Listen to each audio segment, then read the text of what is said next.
자, 공수처는 고위공직자 부패를 전담해서 수사하는 기구로서의 의미가 있고, 네.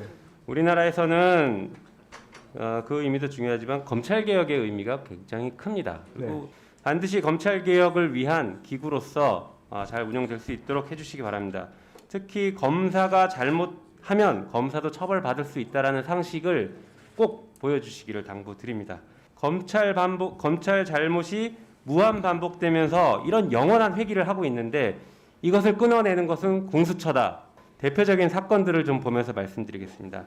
아마 제19 감싸기 수사가 대표적인 사건들일 것 같은데, 김학의 사건, 출국금지 사건, 출국금지와 수사정보 유출 의혹에 대해서 말씀드리겠습니다. 2019년 3월 20일 날 수요일 날 김학의 사건과 관련해서 그 무렵에 언론에 보도가 쏟아지고 있어서 김학의가 해외로 도피할 것 같다라는 우려들이 제기되고 있습니다. 검찰과거사위원회와 조사단은 출국금지를 검토하기 시작했는데 대검찰청에서 3월 20일 수요일 날 아직 수사 권고가 없기 때문에 어렵지 않겠냐라는 반대 의견을 표시했습니다. 그래서 과거사위원회와 조사단은 그렇다면 수사 권고를 해서 출국금지를 빨리 하자, 이렇게 결론을 내렸고, 그 다음 날인 3월 21일 목요일 날 수사 권고를 하자라는 논의를 했습니다.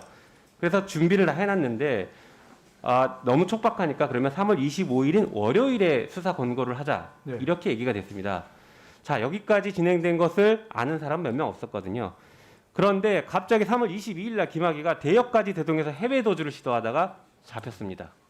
그리고 3월 25일 월요일엔 예정대로 김학의에 대한 뇌물수수 사건 수사 의뢰가 있었습니다. 김학의 전 차관이 과거사위 수사 권고 직전에 이걸 어떻게 알고 해외로 도주했을까? 그것도 매우 치밀하게 대역까지 대동해서. 그 과거사위원회 수사 권고 예정을 알고 있었던 사람이 거의 없었습니다. 정보 유출자에 대한 처벌이 반드시 필요한 사안이 아닌가, 이렇게 생각됩니다. 자, 그런데 아까 제가 영원한 회귀 말씀드렸는데 다른 사건 또 보여드리겠습니다. 박태규 부산저축은행 로비스트 해외 도피했다가 한국에 들어와서 처벌받은 사건이 있습니다. A씨가 김학의에게 차명폰을 줬습니다. 그리고 김학의는 박태규와 빈번한 통화를 합니다. 대검 중수부에서 이 사건 수사하다가 박태규가 전화 통화한 게 과연 왜 누구라겠느냐를 거꾸로 조사하다가 A씨를 조사하게 됐습니다. A씨가 대검 중수부에 들어가서 조사를 받는데 당시 주임검사가 이렇게 얘기합니다. 수사관한테 편안하게 해줘라. 조사받으러 온 사람한테 편안하게 해주랍니다. 그리고 A씨는 그 전화기를 어디다 줬는지에 대한 추궁을 하니까 그쪽 식구에게 줬다. 검사에게 줬다는 얘기죠. 그러니까 수사관은 이 A씨가 작성한 진술서를 들고 어딘가 다녀온 뒤에 A씨를 귀가 조치하고 더 이상 수사하지 않고 마무리했어. 중단했습니다. 이거 해외 도피 비슷하죠? 이 대검 당시 중수부 주임검사 누군지 아십니까? 당시 윤석열이 중수이과장 주임검사였습니다. 자, 여기서 끝나는 게 아닙니다. 그 김학의 사건에 대한 그 전 차관 스폰서 부실 수사 논란도 있습니다. 김학의 차관 사건은 사실 김학의 차관 혼자만의 사건이 아니라 검사 윤중천이라는 건설업자가 수많은 검사와 판사 등 법조인들에게 스폰서로서 로비를 했고 어떤 접대를 했다라는 그런 사건이었죠. 그래서 이게 수사가 됐는데요. 어떻게 흘러가는지 아십니까? 여기서는 한상대, 당시 전 검찰총장이죠. 한상대 검찰총장에 대한 여러 가지 의혹이 제기됐는데 무혐의 처리를 했습니다. 이게 2019년 수사단에서 무혐의 처리를 했죠.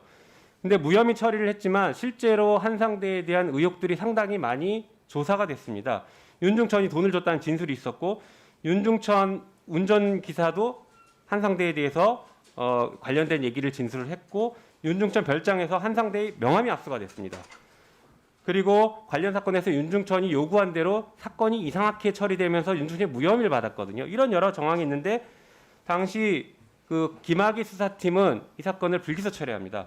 그것도 검찰과거사위원회가 수사 촉구한 지 6일 만에, 아주 짧은 시간 만에 불기소 처분을 했죠. 자, 왜 불기소 처분을 했을까요? 검찰이 이렇게 봐주기 수사를 하는 것도 한두 번이 아니라 지속적으로 반복되고 아침에 뜨면 저녁에 해지는 것처럼 검찰의 잘못은 계속 반복되고 그 봐주기도 계속 반복됩니다. 왜 그러냐? 전현직 검사 술접대 의혹 아시죠? 김봉현 회장이 술접대, 검사들한테 술접대했다라는 사건입니다. 그 사건에서 3명의 검사가 수사를 받았는데 그중에 1명만 기소되고 2명은 그 유명한 99만 원 세트 때문에 불기소가 됐습니다.